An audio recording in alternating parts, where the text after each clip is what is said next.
Have you ever wondered if there was a secret to virtually guaranteeing crowdfunding success? We kind of think there is, and it's called the 7 Ps for crowdfunding success. These 7 Ps are product, platform, presentation, promotion, price, probability, and people. We're going to give examples of each and show you how you can make sure you're not overlooking even one of these Ps, because if you miss even one, your chances for crowdfunding success diminish drastically. The Funded Today podcast is hosted by world-renowned entrepreneurs and business experts Thomas Alvord and Zach Smith. To get help with your next big business idea or to take your business to the next level, go to fundedtoday.com.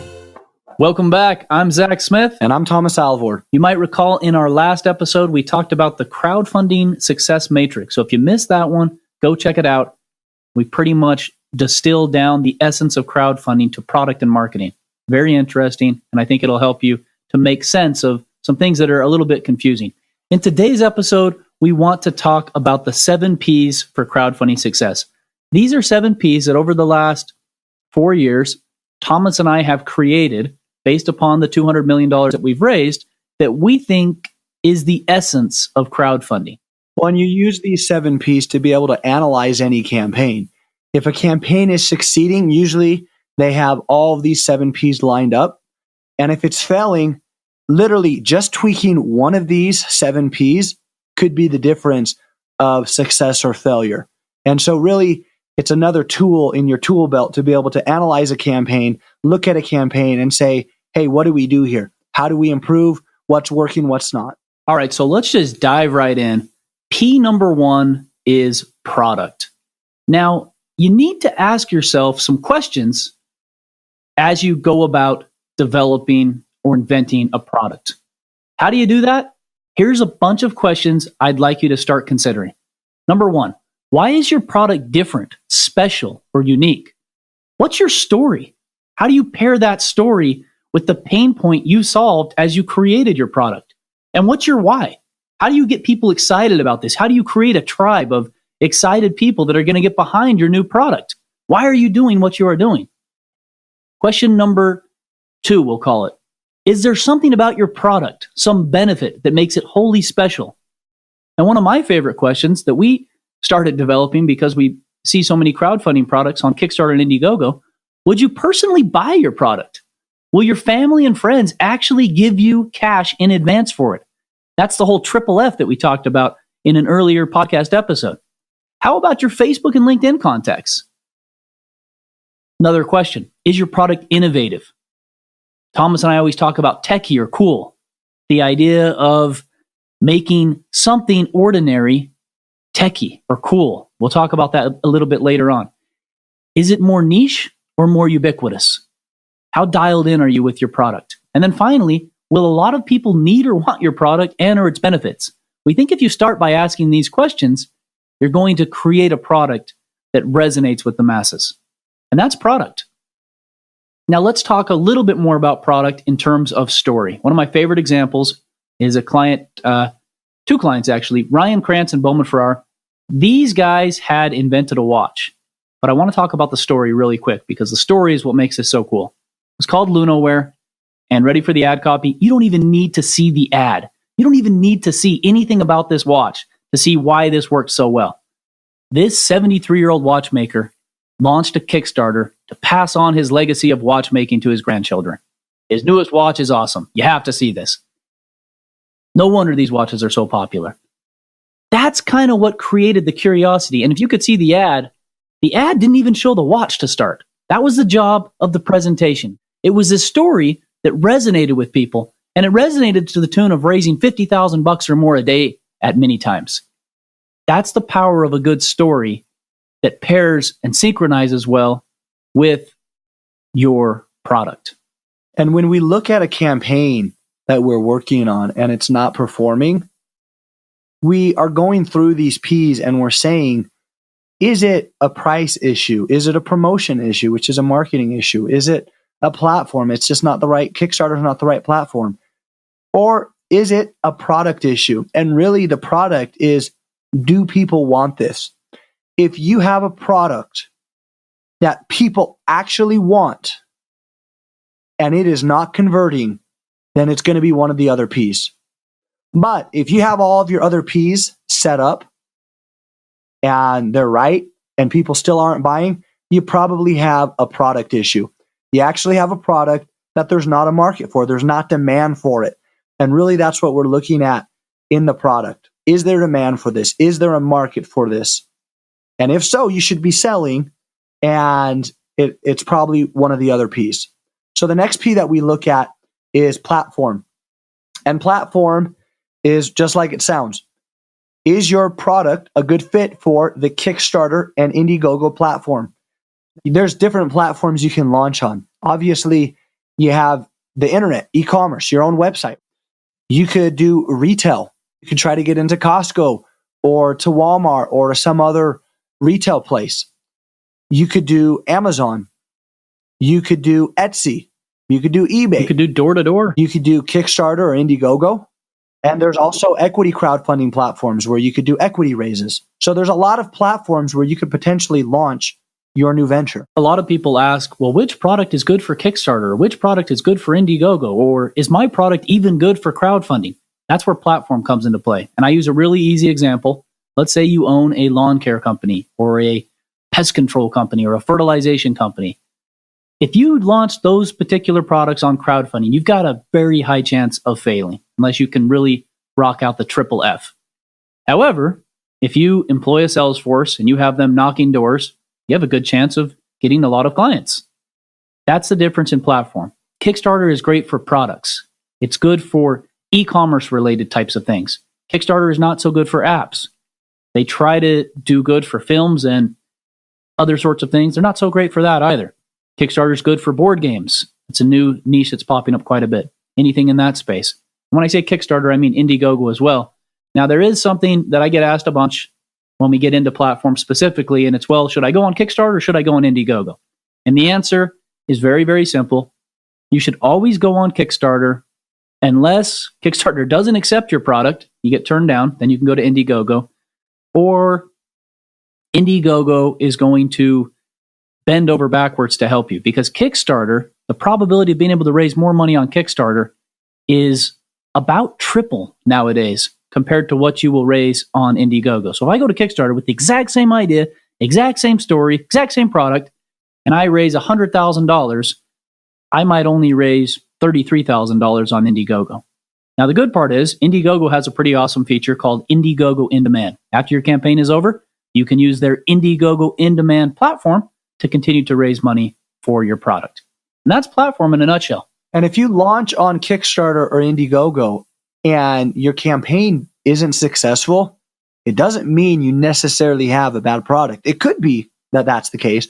It could be it's just not the right platform. For example, if you manufacture and sell drinking straws and you launch it on Kickstarter, yeah, it's a physical product, but it's not really techie or innovative. It's probably not a good fit. However, if you go and sell on Amazon, yeah, with the right marketing, you probably can do $10,000 to $20,000 in sales a month. So again, is it a platform issue? Again, you're always asking yourself as we approach these P's questions. Is it a platform issue? Is it a product issue? Which brings us to the next P, and this is P number 3, one of our favorites, presentation. Thomas, tell us a short story of Aaron and Shopbox 2.0. About 2 years ago, there was a client who came to us. We were running their marketing and it wasn't converting. They hadn't hit their goal. I believe they had a goal of 20,000 or so. They had only raised 12,000 around there. They weren't going to hit their goal. And the product was called Shotbox 2.0. A Shotbox was a product where it's kind of a container that you could put a memorabilia or product, anything in it. And there's a little space at the top that you'd be able to put your phone camera to shoot down. And you'd be able to get these really high quality pictures, or even like a scanned document. It would almost look like if you had a document you were taking a picture of, and it had really good lighting. So it's called Shotbox. And basically what happened was he wasn't going to hit his goal. And I was looking at the campaign because our marketing wasn't converting, right? The promotion, the P for promotion, our marketing, it was fine. The product was good. The platform was good, but the presentation was not good. Now, at the time, we didn't realize it, but we were analyzing to see, hey, what's the issue here? And what we found was something really interesting is he was doing a version 2.0 of his product. That's why it's called Shotbox 2.0. So his first product was the Shotbox, the case that you would take the pictures in. The 2.0 was only sleeves or backgrounds that would work with the Shotbox. Well, here's the problem with that. He was selling these backgrounds to work with his Shotbox, which basically made it so his universe of potential customers were Shotbox owners, right? It was too small, and somebody could make a pledge on the Kickstarter page to get an actual Shotbox, but the video itself was not explaining his original product. It assumed people knew what his original product was. So really, the issue was he needed to change how he was presenting his product. And the reason I saw this is because I saw that he had a previous campaign on Kickstarter called Shotbox, his original one, that had raised over $100,000, I believe. And now he hadn't even raised $12,000. We'll put these links up in the show notes as well so you can compare. What we did is he hired us to redo his video, and we reshot his video, making sure we focused on explaining the benefits and explaining what the Shotbox was to begin with, as well as having the sleeves or the backgrounds. And then with that presentation, literally it was just changing his video, making it so the copy and the description and the benefits people understood. And then he raised, how much was it, Zach? 100,000 plus? $185,000, and he's over 200,000. The story is remarkable because this is a campaign that had failed. It raised $8,000, wasn't going to hit its goal, and then literally in 2 or 3 weeks turnaround, redid the video, redid the page, restructured the rewards, all presentation elements, mind you, and we raised $184,791. Continued to raise thousands more on Indiegogo in demand, and then because of this success, he got a QVC or HSN feature that raised hundreds of thousands of dollars more for Shotbox 2.0. And here's something that we took away from all of this. We're going to talk about promotion next. That's P number 4. But with presentation, we found through Shotbox 2.0 that presentation is actually more powerful than promotion. Why? Because we did the exact same promotion for Shotbox 2.0 that we did the first time around. Promotion didn't work the first time around. It absolutely crushed it the second time around. Therefore, presentation trumps promotion. And really, in a way, this goes back to what we spoke about on our last podcast, the Crowdfunding Success Matrix. The promotion is the marketing element. How well do you market it? And in a way, everything else is a factor that influences what's the conversion rate, what's the earnings per visitor. And so the promotion is how good is your marketing? If you have a product that's converting like crazy, but just don't have enough traffic, well, then you have a promotion issue. But if you're promoting it well, you have influencers lined up, you're running paid media, you've landed press, and nothing's converting, then really it's going to be one of these other P's.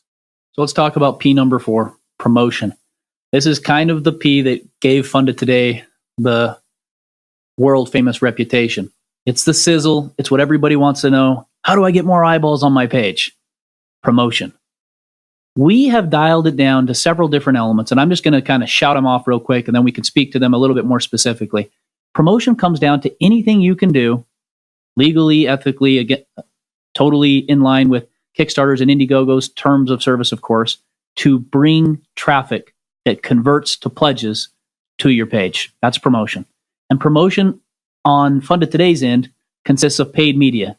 That's your Facebook, your Instagram, your Pinterest, your earned media outreach. That's getting USA Today to write about you, TechCrunch, Gizmodo, Mashable, maybe the New York Times, any sort of press you can possibly get about your product.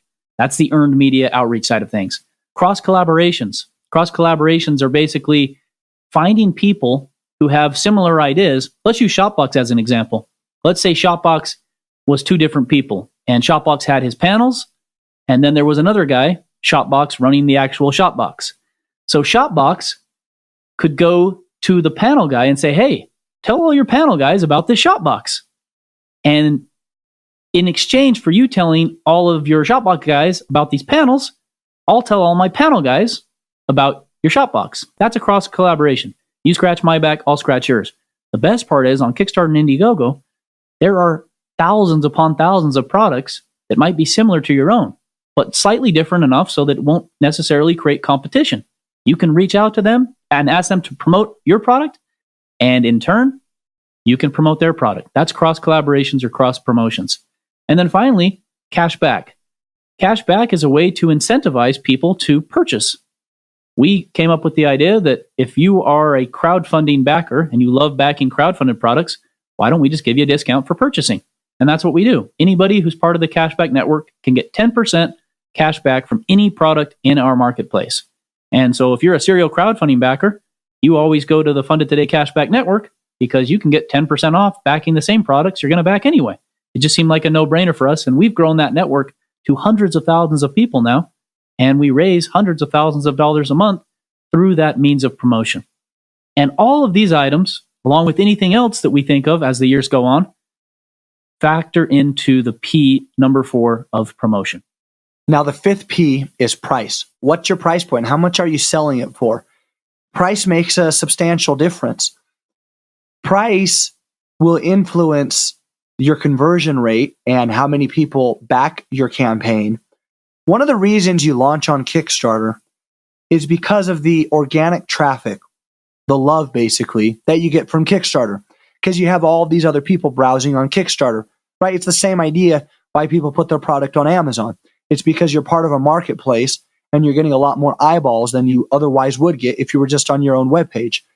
The price not only impacts what your margin is and what your profit is, what your gross revenue is, your conversion rate and how many units you're going to need to go produce, but it's also going to affect your ranking on Kickstarter. Kickstarter has an algorithm that will determine how popular your campaign is and where it should rank in the searches. Having a lower price point actually helps you boost your organic ranking so you can generate more pledges. Ready for a Kickstarter super tip? If you had 1,000 people pledge just $1 for your campaign, that would only be $1,000 total in pledges, but you'd have 1,000 backers, versus if you had 10 people pledge $100, again, 1,000 total dollars in pledges, but only 10 backers, your product would rank substantially higher on Kickstarter, probably at the number 1 ranking most of the time, having 1,000 backers at $1 versus 10 backers at $100. That's a little inside trick that a lot of people don't know about how the Kickstarter ranking algorithm for trending and popular works. And so if you have a campaign and it's converting or not converting, you got to look at the price. There was a campaign we worked with. It was interesting. It's called Better Back. This was Catherine Krug's first campaign. We had a price point of $49 with her margins and marketing. She thought, hey, I'll increase the price to $75, right? Hey, $50, $75 doesn't seem like that big of a difference. We tested it. Her sales plummeted drastically. And that was because of the organic and because of our paid media, it wasn't converting as high. So price does matter. And a lot of people on Kickstarter are, in a sense, there to get an early bird or to get a discount because they know that, you know, this is where innovators come. This is where people come to launch their campaign. And that because you're one of the first backers or the first people to support this project, they're going to get a discounted rate compared to when it goes to retail, right? And so there is some risk involved. So if you're selling something somebody could go buy at Walmart or on Amazon or somewhere else, and it's the same price, it's usually not going to work as well. Nowadays, everybody is tech savvy. They are going to look for a similar product. They're going to pull out their smartphone. They're going to go on Amazon, and they're going to see if something like this already exists or something similar. And if it's cheaper on Amazon and they can get it with 2-day Prime shipping, they're not going to buy your product. I love the story of Catherine Krug because she was very creative. There wasn't really anything else like this out there at the time. And she did what Thomas just described. She had an early bird level. And she anchored that early bird level at $49, $50, we'll call it. She called it early backs. It was a posture device that helped you to sit at a good posture while you were working at your desk. She called the first level early backs, and it was about a $50 price point. And then she had something called Kickstarter backs, and that was a $75 price point. And then she had a third level called estimated retail value, $99.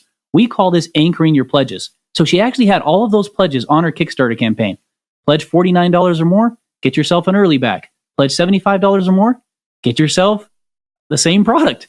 By doing that, everybody said, oh, wow, I better hurry and back this product right now. Because if I don't back this product right now, I'm going to pay $75. One more thing about price. And Thomas hinted on this a little bit earlier already. We turned off the $49 price point, and we only had the $75 anchored against the estimated retail value of $99. And when we did that, we found that things didn't convert. One tip about price that we always get asked is, what should I price my product at? And I think the answer is simple. You should price your product as high as possible to start, because you can always come down. But if you start out pricing your product low, it's hard to come up, because everybody that's already backed at a lower price point is going to ask, well, that doesn't make sense. Why would I pay more? The sixth P is probability. And really that's simply asking, what's the probability that what you're creating is going to come to fruition? What's the probability that you're actually going to be able to create this? Because if it's not probable, if there's not that likelihood, then people might be more hesitant to back your campaign. You could have the most amazing product that you launch on Kickstarter, but with Kickstarter, the products are usually not already created. They can be, but often they're not, and people understand that. And so if people perceive that there could be that risk, then yeah, you could actually be in a place where you're not getting any backers just because they don't think you're going to be able to pull it off. I think probability comes down to two elements, and we talk about them a little bit. There's a substance of our 7 Ps, and then there's the perception of each of these 7 Ps. So you can have a presentation P that conveys your product as $100 in value, but then you can change that presentation P, and the perception of your whole product will change. So even though your product is not changing physically, when you present it differently, your product P will change in the minds of your prospective customers or backers. There's a good product called the Onsen Towel. It basically used a waffle weave type of knitting pattern to make it so that the towel would not stink. So it's just a towel, right? Just a towel that you take a shower or a bath with and dry yourself off when you're done. But the product had some intrinsic value perceived that people thought they could not get anywhere else. And this towel raised about over $1 million when all was said and done. That's your probability. And sometimes it does come down to timing as well. It's not always, are you building the better mousetrap? It's, are you building the mousetrap that people want right now? And I believe this affects your probability of success. That's probability P number 6. And finally, our last P is people. You know, I will share, I'm going to deviate here, and I don't even know if I've shared this with you, but it's interesting. One of the real estate syndications that I invested some money in, he actually has a podcast and a blog, and he teaches people how to put together these deals, right? These real estate syndications. He says, I'm going to let you in on a secret. If you're trying to raise capital in terms of crowdfunding, that's what you're doing. You're raising capital, right? But in his case, right, he's raising $10 million in private capital to go buy $30 million multifamily unit. He said, it's not the property. It's not the financials. It's not the location. It's you, the sponsor, as a person. Do people trust you? Because so often we think that it's all of these other things, but very often it's actually, do people trust us? Do people trust you as the creator? Usually with e-commerce, if you go to buy some product online, you're not seeing the face of the creator. You're not seeing who they are, who the team is. Maybe there's an about page where you can kind of see that, but it's not really relevant. With crowdfunding, 98% of the time, it's front and center because you have a Kickstarter video or an Indiegogo video, and you're saying, here's who I am, here's what I'm creating, here's why you should trust me, let's make this a reality together. And one of the best examples that always sticks in my mind is the crowdfunding campaign called Ukulele, which was a couple years back out of the UK. They raised, I believe, over $2 million.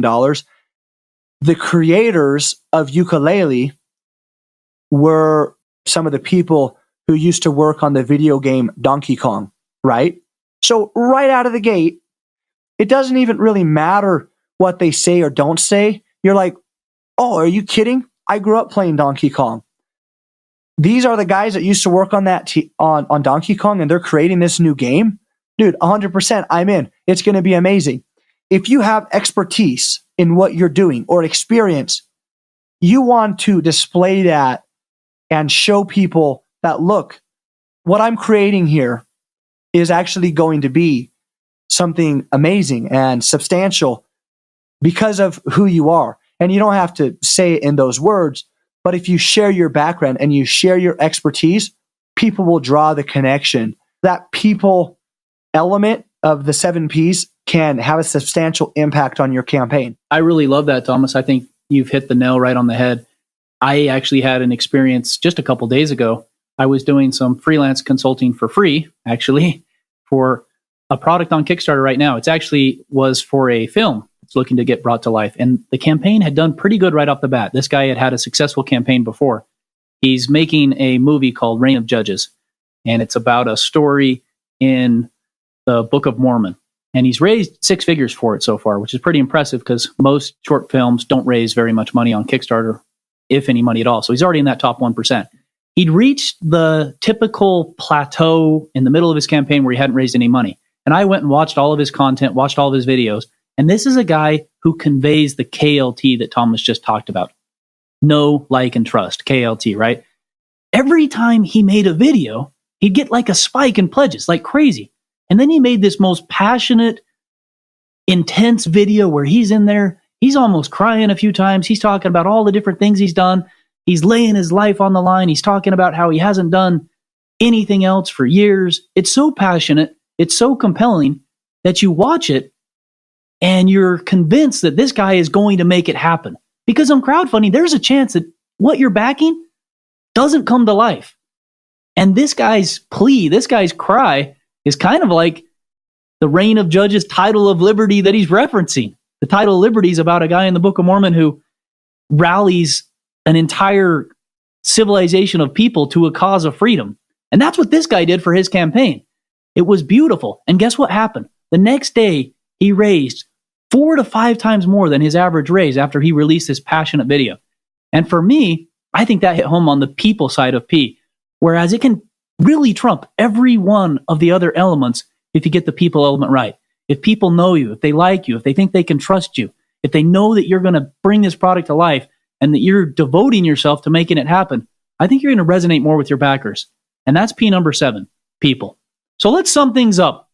We got 7 Ps: product, platform, presentation, promotion, price, probability, and people.